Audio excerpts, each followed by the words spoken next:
안녕하세요 여러분, 반갑습니다. 박곰입니다.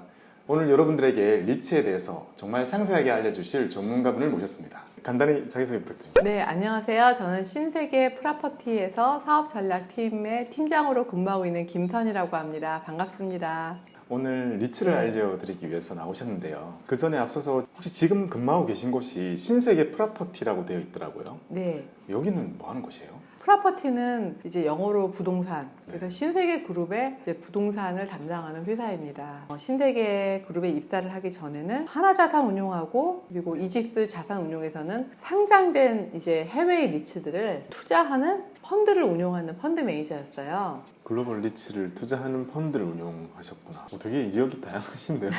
그럼 그 많은 일 중에서 이 리츠를 이번에 책으로 쓰셨더라고요. 리츠가 우리나라의 투자자 입장에서 생각해보면요, 방법이 두 가지밖에 없는 것 같아요. 국내에 상장된 리츠를 그냥 낱개로 사거나, 아니면 미국에 있는 것들을 돼 있는 펀드를 사거나. 그러니까 선택할 수 있는 게 많이 이제 없거든요. 리츠는 좀 알고 투자하면은 좀 더 이제 승률이 좀 높아지거든요.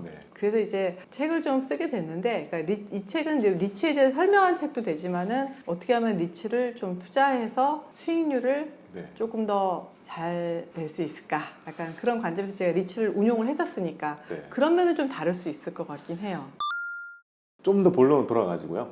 리츠의 개념을 좀 더 본연적으로 심플하게 설명해 주실 수 있을까요? 저는 리츠를 사실 설명을 할 때는 훌륭한 부동산을 커피값 5,000원에 살 수 있다, 이 개념 이상이라고 생각을 해요. 왜냐하면 거기에는 매니저의 운영 능력이 들어가거든요. 이게 굉장히 중요한데, 만약에 제가 돈이 너무너무 많아가지고 미국에 있는 엠파이어 스테이트 빌딩을 살 수 있어요. 그러면 굳이 리츠가 필요하진 않지 않습니까? 돈이 많으면 부동산 투자는 해결되죠. 근데 이제 그런데 돈이 정말 많은 미국의 캘퍼스라든지 한국의 국민연금은 리츠를 투자를 해요.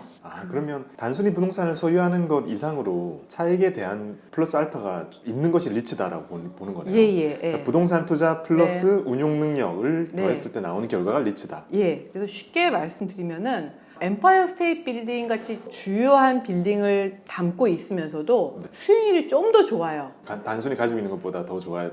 그거는 그 리츠를 운용하는 매니저의 능력까지 저희가 사기 때문이거든요. 그래서 예를 들면은 국내도 이제 그런 리츠가 나오겠지만 이제 점점 시작했다고 생각되는데, 미국의 리츠들은 역사가 기니까 미국의 예를 좀 들어서 말씀드리면, 미국의 리츠를 운영하는 리츠의 경영진들은 굉장히 유명한 부동산 재벌들이 많아요. 부동산 재벌요? 네. 트럼프 같은 트럼프가 리츠 회사들 친구기도 했어요, 많이. 진짜요?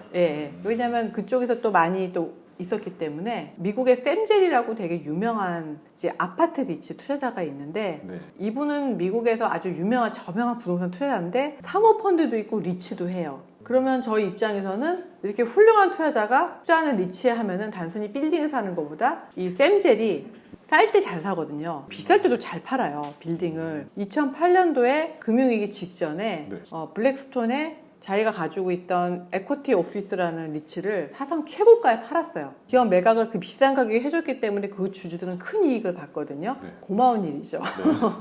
또 리츠들은 이렇게 경험에 많은 경영진들이 많고, 그래서 이익에 따라서 이 경영진들은 인센티브를 또 받거든요. 그러니까 최선을 다해서 운영을 하려고 해요. 가지고 있는 빌딩의 공실률을 줄이고 임대료를 높이는 내부적 성장 외에도 어떻게 하면 항상 내가 이 빌딩을 좀 더 많이 싸게 살 수 있을까? 어떻게 하면 지금 비싸게 잘 팔 수 있을까? 아니면은 돈을 어떻게 하면 잘 자본시장에서 빌려올까? 아니면 어떻게 할까? 항상 세계 정상급의 부동산 매니저들이 고민을 하면서 부동산을 사고 팔고 운영하는 거를 해요. 여기서 운영한다는 거는 관리죠. 빌딩 관리. 사실 제가 이제 리츠는 많이들 알고 계시는 굉장히 좋은 빌딩을 세금 혜택도 받으면서 내가 되게 싼 가격에 살 수 있다. 이거는 굉장히 기본적인 되게 좋은 건데, 거기 플러스 굉장히 훌륭한 매니저가 나를 대신해서 운영을 해준다. 리츠가요, 미국에서는 역사가 되게 깊죠. 몇 년 정도 되는 거예요? 미국에서는 1960년에 이제 아이젠하워 대통령이 리츠 재정법을 만들어서 60년대요. 1960년도. 60년대 정말 이미 그때 상장을 시켰다고요? 리츠를요? 왜 거기서만 그게 생겼고 그게 가능했던 거예요? 그게 이제 사실 리츠 같은 제도는 미국의 국민들이 굉장히 거기에 대한 목마름이 있었어요. 제가 읽은 책에 의하면 1920년대부터 리츠랑 비슷한 제도가 있었대요. 빌딩을 사고 싶은데 혼자 돈을 못 사니까 약간 공동 소유 펀드 막 이런 개념이 아니었을까 싶어요. 60년도에 리츠 재정법이 획기적으로 좀 획을 그었던 거는 법인을 만들어야 되는데 법인을 만들어서 공동으로 소유를 해야 되는데 그 법인세를 내야 되지 않습니까? 미국 정부도 당시 좀 고민이 많았던 것 같아요. 이제 미국 경제가 성장을 하는데 모든 이제 빌딩들을 다 1인 1빌딩을 다 개인한테 줄 수가 없으니까는 이거를 장려를 해야 되고 국민의 행복이 중요하니까요. 그리고 둘째로서는 뭐 이게 하나의 산업으로 커지려면 어떻게 될까 해서 90% 이상 배당을 하면은 법인세를 면세를 해줘서 그건 지금까지 이어져 오는 거죠. 그게 이제 리츠의 가장 큰 특징이 이때 이런 리츠 재정법에서 토대가 돼서 이제 미국 정부가 이제 법인세를 양보를 한 거죠. 네. 그러면 그 이외 국가들도요. 네. 그 90% 이상 배당을 하면 법인세를 면제해 준다. 그거는 거의 차용하는 거죠. 거의 차용을 하죠. 대부분은. 네, 대부분. 그게 사실 리츠를 네. 나타내는 네. 이 약간 모토 같이 느껴지거든요. 근데 우리나라에서는 위탁 관리 리츠에만 그게 되고 있고 자기 관리 리츠에는 허용이 안 돼 있어요. 리츠의 장점 몇 가지만 네. 말씀해 주세요. 리츠의 장점은 일단은 개인으로서는 굉장히 좋은 빌딩을 살 수 있는 유일한 기회일 거예요. 그리고 심지어는 아까 말씀드린 것처럼 돈이 많은 기관 투자가도 리츠를 사는 이유 중에 하나, 네. 내가 원하는 지역과 섹터를 살 수 있어 라는 게 가장 큰 장점이에요. 그래서 우리나라 개인이 살 수 있는 상업용 부동산, 임대료를 받는 게 사실 종류가 많지는 않죠. 꼬마 빌딩이나 네. 아니면 일반 빌딩, 더 돈이 많은 오피스 빌딩, 아니면은 뭐 물류창고, 아니면은 아파트. 그런데 정말 데이터 센터 리츠가 사고 싶다.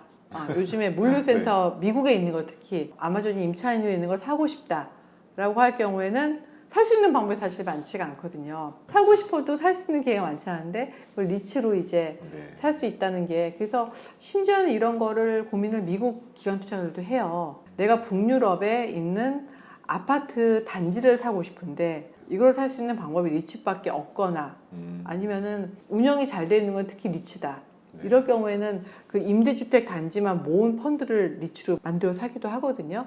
그래서 리츠를 또 매력이 두 가지가 전 세계에 있는 자기가 원하는 섹터와 원하는 지역을 딱 골라 살 수가 있다. 그런 게 사실 가장 큰 어떻게 보면 장점이 아닐까 싶습니다. 네, 그러면 정리해 보면요. 그런 임대료를 받을 수 있는 건물을 살 수 있는 거의 유일한 방법이 이 리츠라고 보면 되겠네요.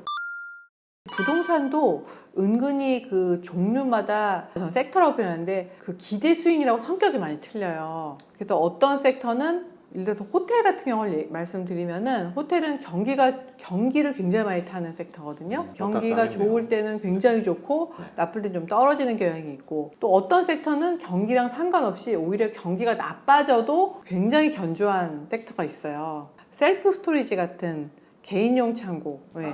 외국에 많은 거 되게 동떨어진 도심에 동떨어진 데다가 창고 크게 만들어 놓는 그런 것도 리츠를 많이 하는 거예요. 그것도 리츠들이 많이 하거든요. 그런 쪽은 또 경기에 굉장히 방어적이라고 하죠. 경기가 나빠도 좋아질 만한 이유들이 많이 있어요. 상업용 부동산들, 임대료 받을 수 있는 부동산들이 굉장히 다양하기 때문에 그걸 좀 공부하고 나면은 내가 사고 싶은 섹터 공부하다 그게 리츠로 있나 보시고, 그리고 리츠로 있으면은 그 중에서 또 제일 좋은 리츠를 사시면 되죠. 네.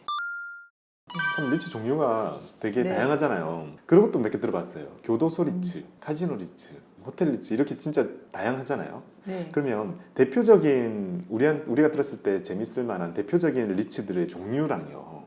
이 종류들을 기대 수익률로 약간 줄을 이렇게 쭉 세워 본다면요. 어떻게 말씀하실 수 있을까요? 일단은 뭐 재밌는 리츠로 할까요? 수익률로. 재밌는 거 먼저 소개해주세요. 몇 개만 말씀해주세요. 재밌는 거, 사실 재밌는 거는 많이 있죠. 뭐 주유소 리츠도 있고 교도소 리츠도 있고 카지노 리츠도 있고 호텔 리츠도 있고 다 재밌어 보이고 레스토랑 리츠도 있어요. 재밌긴 하나 그게 이제 아주 대표적인 섹터는 아니에요. 리츠의 그 전반적인 구성을 봤을 때 지금 한 거는 다 1%도 안 되고 막 어디 다 점으로 깔려 있는. 호텔 리츠는 하나의 중요한 섹터로서 이미 자리매김을 했던 게, 미국에서는 이미 호텔들이 대부분 이제 메리어트라든지 하이아트 뭐 이런 쪽들이 호텔의 주인이 아니에요.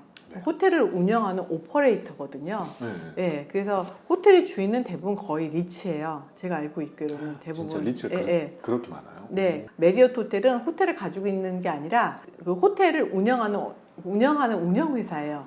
아니면 이름을 빌려주거나. 거의 호텔이 거의 그런 식이더라고요. 건물 주인이 따로 있고 거의 거기서 네. 장사를 하는 거더라고요. 네네. 근데 그렇습니다. 그 원주인이 미국 네. 같은 경우는 리츠가 되게 네. 많다는 거예요. 네네. 그래서 리츠에서 아마 호텔 섹터가 정확히 제 기억 안 나지만 한 그래도 5% 그러니까 뭐 호텔 가격이 높았을 때는 한 5에서 7%, 좀 지금처럼 가격이 좀 코로나 때문에 떨어졌을 때는 한 3% 되지 않았을까. 네, 꽤 큰 섹터죠. 그러면 전체로 네. 봤을 때는요, 어느 네. 분야가 제일 커요? 어느 섹터가 제일 제일 커요? 큰 섹터는 이제 미국만 말씀드리면 원래 미국에서는 리테일이 제일 컸었어요. 리테일이 제일 컸었어요. 네, 원래는 리테일이 미국에서 리테일 상업용 부동산이 제일 컸었고, 네. 그 다음에 거기서도 리츠가 이 쇼핑몰을 가지고 있는 비중이 되게 컸었어요. 그러다 보니까는 전체 리츠에서는 리테일이 한 30-40% 정도 됐던 시절이 있었고요. 최근에는 좀 여러 가지 코로나 사태라든지 좀 네. 그런 것 때문에 좀 많이 좀 축소가 되긴 했지만 리테일, 오피스 제일 컸던 것이, 그 다음에 아파트, 임대주택 아파트 리츠, 호텔 이런 것도 옛날부터 있었던 주요 기관 투자자들이 딱 좋아하는 섹터들이죠. 네. 우리가 네. 일반적으로 예상할 수 있는 4개가 되겠네요. 그렇죠. 네. 리테일, 네. 오피스, 네. 아파트, 호텔. 호텔. 네. 근데 여기서 의외인 게요. 네. 저 리테일이 그렇게 클 네. 줄 몰랐어요. 미국에서는 리테일이 상당히 크고 유럽도 리테일이 상당히 커요. 싱가포르도 리테일 리츠가 되게 크고, 아시아에서 제일 큰 리츠는 리테일 리츠, 링크 리츠라고 네. 굉장히 제가 좋아하는 리츠인데 굉장히 운영을 잘해요. 그 홍콩의 주요한 역마다 아주 알짜 같은 이제 쇼핑몰들을 가지고 주유소도 운영하는 리츠거든요. 네. 그러니까 리테일 리츠들이 상당히 규모가 커요. 전반적인 글로벌 리츠 비중에서도. 리츠 하면 네. 많은 분들이 이해가 안 되는 것 중에 하나가요. 네. 이제 미국 같이 이미 금리가 낮아져 있는 네. 그런 국가들에서 만들어진 리츠의 수익률이 막 10% 이렇게 나오잖아요. 네. 그걸 우선에 엄청난 리스크가 있다고 보는 사람이 많아요. 그러니까 하이리스크 하이리턴을 그대로 대입할 수밖에 없는 거죠. 이제 잘 모르는 상태에서는. 미국에서 국채에다 투자해 놓으면 뭐 1% 고작일 텐데 부동산에 넣었다고 10%를 리츠를 얻을 수 있다. 이건 엄청난 그 위험성을 가진 레버리지가 껴 있는 거다라고 막연하게 그냥 판단해 버린 사람 많거든요. 어떻게 선진국 리츠에서 네. 그렇게 높은 수익률이 나올 수 있어요? 그 아까 말씀드린 것처럼 이제 미국 국채 수익률은 물론 이제 굉장히 낮은 편이지만 사실 미국 사람들은 국채보다는 주식에 많이 투자를 하기 때문에 미국 주식은 워낙 수익률이 좋았지 않습니까? 한 연 10% 정도 미국 S&P 500도 연 10% 정도 아마 계속 수익률이 한 몇십 년 보면은 그런 수익률을 제공을 했었는데, 리츠도 이제 비슷한, 주식과 비슷한 이제 수익률이 낮다는 거는 그걸 토탈 리턴이라고 하는데 총 수익률인데 배당 수익률이 한 4%고 그 리츠 주식 가격 수익률이 한 평균적으로 한 6% 정도일 거라고 이제 저희가 분석을 해보면은 쪼개보면 그렇게 나옵니다. 그게. 그럼 네. 연 10%라는 수익을 계속 준다는 거는 실제로 네. 배당은 4% 정도. 네. 그거는 충분히 합리적이네요. 들었을 네. 때는요. 예. 근데 그 외에는 부동산 매매 차익에 대한 매매 차이를 볼 수 있.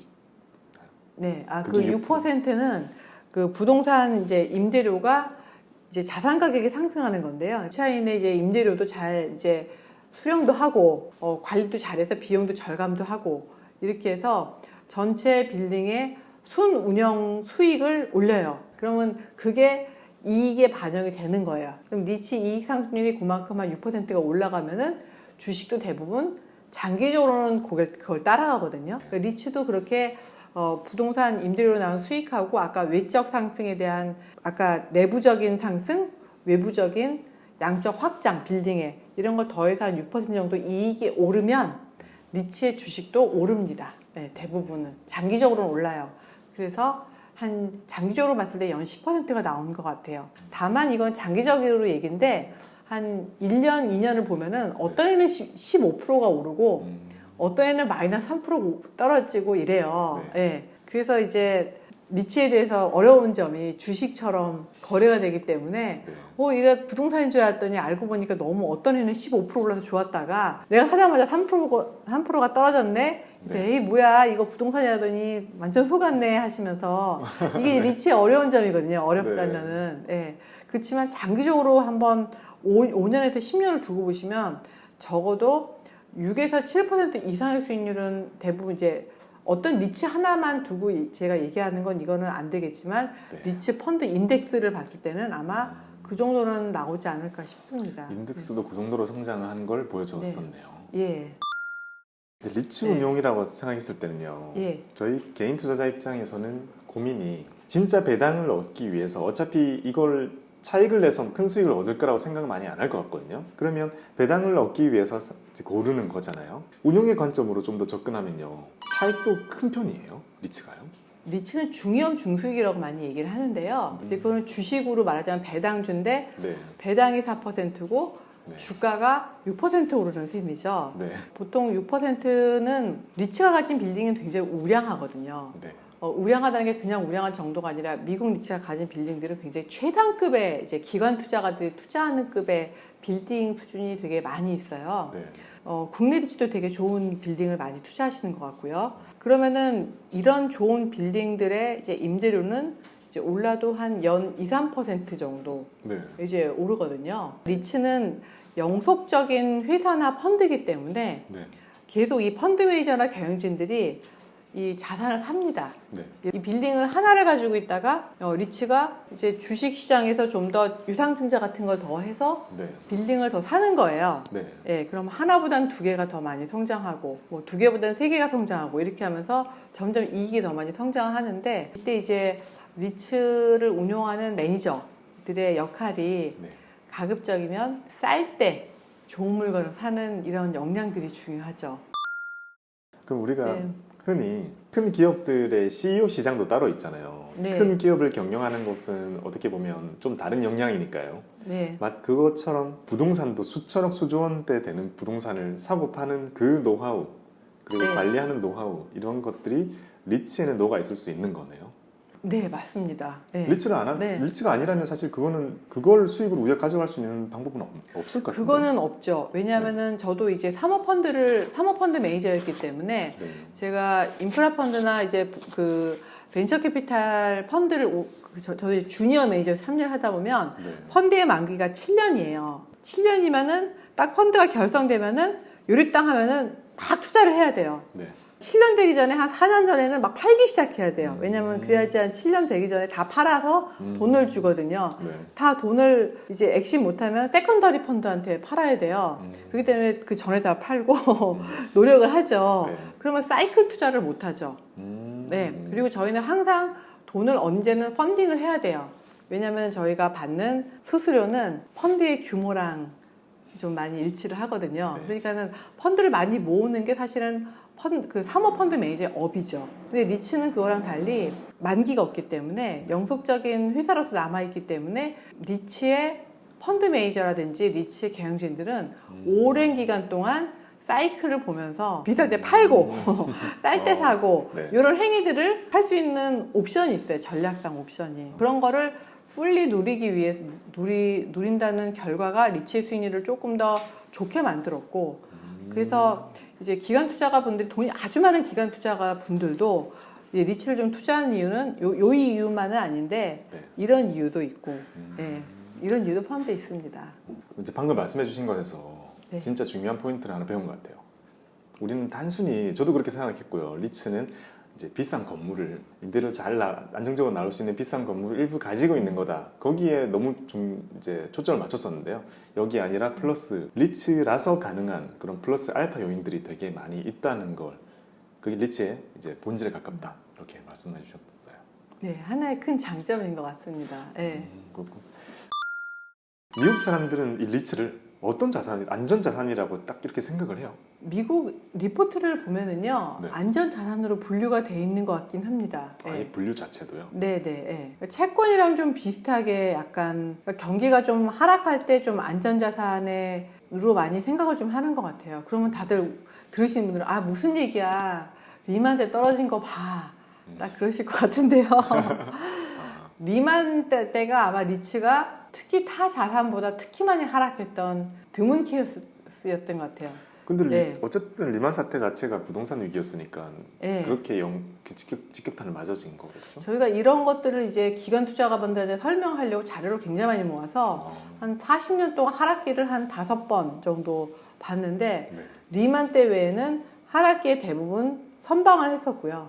리만 때 특히 떨어진 게 대표님 말씀대로 부동산 위기였기 때문에 특히 상업용 부동산도 그렇고 주거용 부동산도 그렇고 너무 이 차익 비율이 높아졌었어요. 리츠들도 그렇고 개발도 특히 많이 했었고요. 그러다 보니까는 그 당시에는 안전자산으로 분류되기가 힘들었는데 사실 왜 안전자산으로 분류가 되냐 생각을 해보면은 저희가 이제 10년을 어떤 기업을 투자한다고 봤을 때 10년 후에 삼성전자다라 했을 때 10년 뒤에 삼성전자가 1년에 매출이 10%씩 오를지 저희가 개런티는 할 수가 없잖아요. 네. 그때 반도체가 얼마나 더 잘 돼 있을 수도 있고 네. 굉장히 우리가 예측할 수 있는 범위가 넓어서 네. 사실 좀 어려운데 부동산이라는 거는 특히 대부분 우상향하거든요. 그래서 특히 임대료를 받는 기업이기 때문에 대충 리츠를 투자하면 내가 못해도 10년 투자하면은 이건 어디 부동산이 어디 가는 것도 아니고 심지어 떨어져도 여기 있는 이 부동산은 남아 있겠구나 이런 게 있어서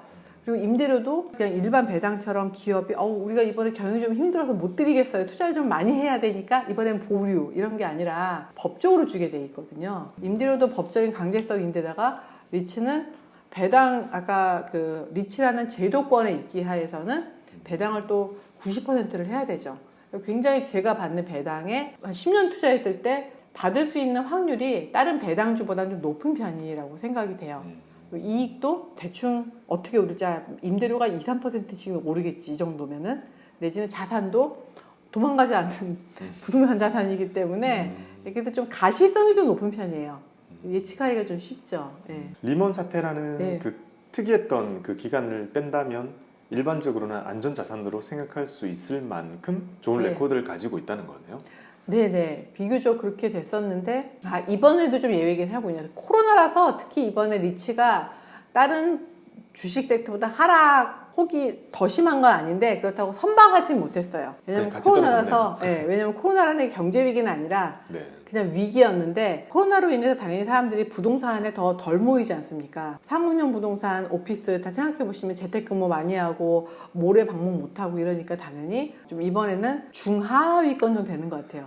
특히 IT권이 굉장히 많이 그 선방을 했었고 그렇지만 일반적인 경제 위기에서는 아까 같은 법적인 성격, 그다음에 이익이 굉장히 가시적이라는 것 때문에 대개는 채권만큼은 아니지만 그래도 안전자산 축에는 좀 약간 약점을 가지고 있는 꼬리표가 약간 좀 약한 안전자산. 네. 약한 안전자산. 네. 약점 몇 개 더 가지고 있는 채권보다는 약점 몇 개 더 가지고 있는 안전자산으로 보는군요. 대신 이제 반대로 보면은 약간 성장자산 그러니까